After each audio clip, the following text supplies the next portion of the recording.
Olá, amigos. Sejam bem-vindos ao estudo do Evangelho. Vamos conectar-nos com a espiritualidade, com Deus, o nosso Criador, e com o Mestre Jesus, que é o nosso irmão mais velho, num momento de muita paz, harmonia e muito amor fraterno. Não se esqueça de se inscrever neste canal, de dar um gostei e de partilhar este vídeo. Se quiser, também pode deixar os seus comentários em baixo.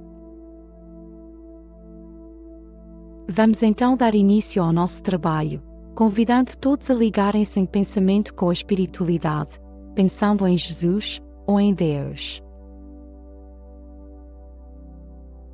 Vamos então fazer a prece de abertura. Pedimos a Deus permissão para que os benfeitores nos acompanhem no trabalho de hoje, que instruam e iluminem a todos aqueles que irão participar neste estudo do Evangelho. Que a vibração do Mestre Jesus possa ser sentida no coração de todos. Agradecemos a Deus e ao Mestre Jesus por mais esta oportunidade. Que assim seja.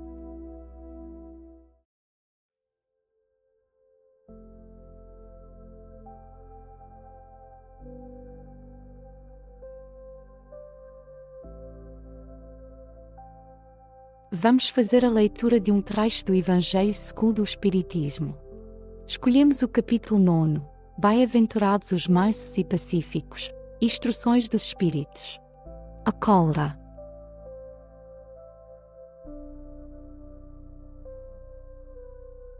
Segundo a ideia, muito falsa, de que não se pode reformar a própria natureza, o homem julga-se dispensado de fazer esforços para corrigir os defeitos em que se compraz voluntariamente. O que para isso exigiria muita perseverança. É assim, por exemplo, que o homem inclinado à cólera se desculpa quase sempre com o seu temperamento. Em vez de se considerar culpado, atribui a falta ao seu organismo, acusando assim a Deus pelos seus próprios defeitos. É ainda uma consequência do orgulho, que se encontra mesclado a todas as suas imperfeições.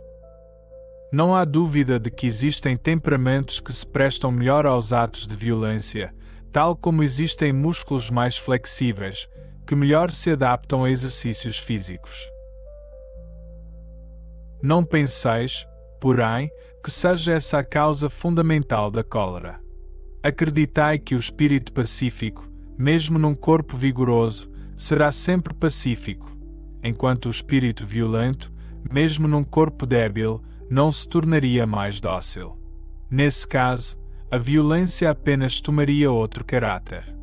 Não dispondo de um organismo apropriado à sua manifestação, a cólera seria concentrada, enquanto, no caso contrário, seria expansiva. O corpo não dá impulso de cólera a quem não os tem, tal como não incita a outros vícios. Todas as virtudes e todos os vícios são inerentes ao espírito. Sem isso, onde estaria o mérito e a responsabilidade? O homem que é deformado não pode tornar-se direito, porque o espírito nada tem com isso. Mas pode modificar o que se relaciona com o espírito, quando dispõe de uma vontade firme. A experiência e as provas espíritas mostram até onde pode ir o poder da vontade, pelas transformações verdadeiramente miraculosas que se operam aos nossos olhos. Dizei, pois, que o homem só permanece vicioso porque o quer. Mas aquele que deseja corrigir-se, sempre pode fazê-lo. Hahnemann, Paris, 1863.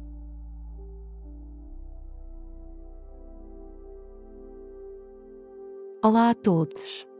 Vamos dar início a mais uma reflexão. O Evangelho de hoje trata da cólera. A cólera é uma irritação, uma ira, um impulso violento.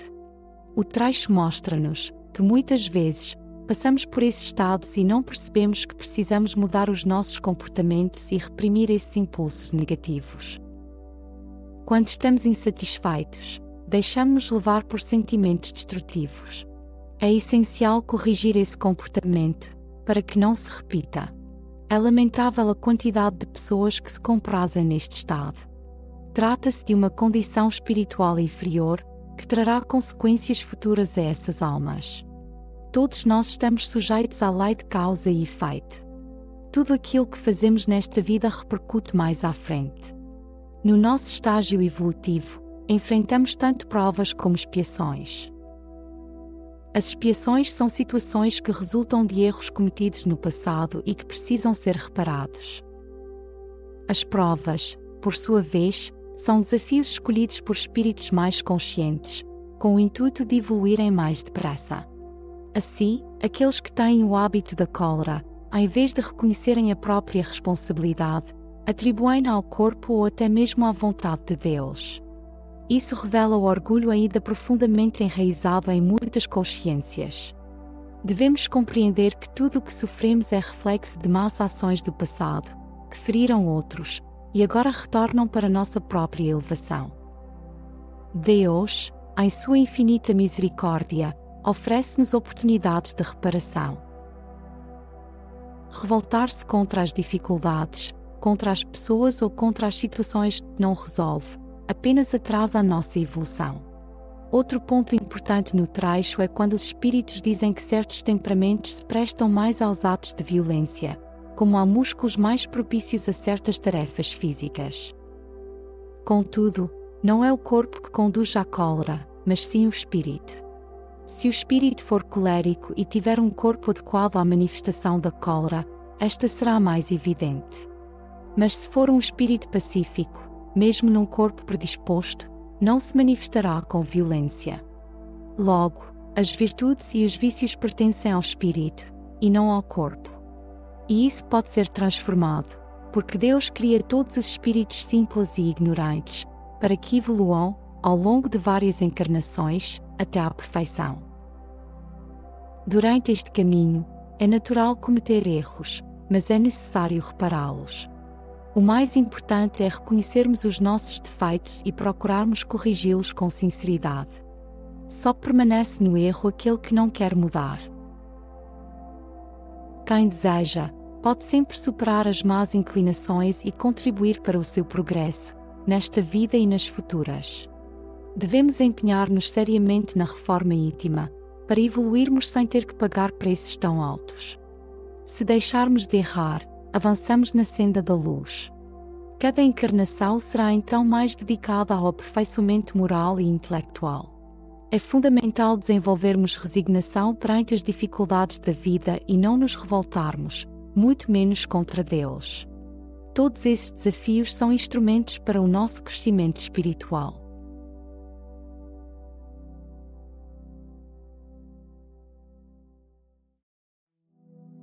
Prece final. Finalizando o nosso trabalho de hoje, vamos agradecer a todos aqueles que participaram neste Evangelho, particularmente aos benfeitores espirituais, que nos assistiram e instruíram. Pedimos ajuda para colocar em prática os ensinamentos aqui aprendidos por todos, e que possamos sentir-nos fortificados, na prática do bem e do amor ao próximo, tal como Jesus nos ensinou.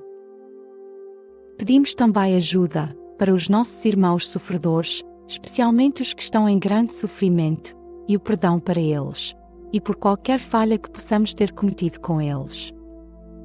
Pedimos ajuda para afastar os maus pensamentos, e perseverança para não darmos abertura a nenhum espírito perturbador que queira nos induzir ao mal. Que Deus, o nosso Criador, o Mestre Jesus, e a espiritualidade superior possam nos guiar no caminho do bem, e nos envolvam no seu manto de muita luz e amor.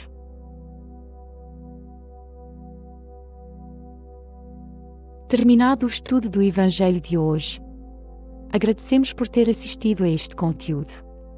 Não se esqueça de partilhar e dar um gostei a este vídeo. A maior caridade que podemos fazer pela doutrina espírita é a sua divulgação. Assim, daremos a oportunidade para os outros conhecerem também a doutrina espírita. Muito obrigado, meus amigos, e até a próxima.